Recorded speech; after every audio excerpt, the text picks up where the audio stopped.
हाय। Market में बहुत uncertainty है ना।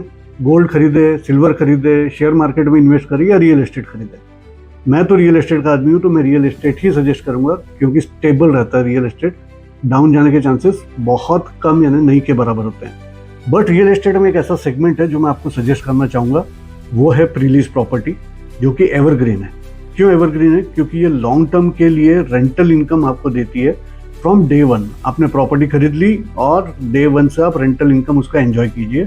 अब ये जो प्री लीज प्रॉपर्टी है, इसका जो ROI है वो बैंक से सिमिलर होता है, अराउंड 4% to 8% के बीच में। तो आप बोलोगे कि मैं क्यों खरीदूं?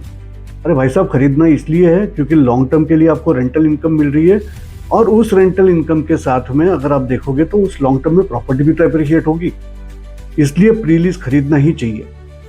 प्री लीज खरीदने के ये दो सबसे बड़े मेजर फायदे हैं कि आप 5 साल, 9 साल, 10 साल, 12 साल, 15 साल तक के रेंटल इनकम लेते हो, और उसी टेन्योर में, इतने लंबे टेन्योर में वो प्रॉपर्टी 100% अप्रिशिएट होती है। सो स्पार्टन आपको प्रेजेंट कर रहा है एक series of pre lease properties जो कि बहुत ही प्रीमियम ब्रांड्स को दी हुई है, लॉन्ग टर्म के लिए दी हुई है, और बहुत प्राइम लोकेशन पे है।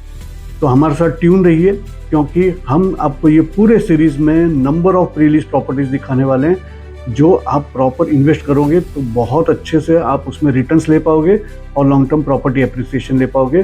सो कोई कंफ्यूजन ही नहीं रहेगा। इन्वेस्ट कीजिए हमारे साथ। Stay tuned. Pre leased by Spartan.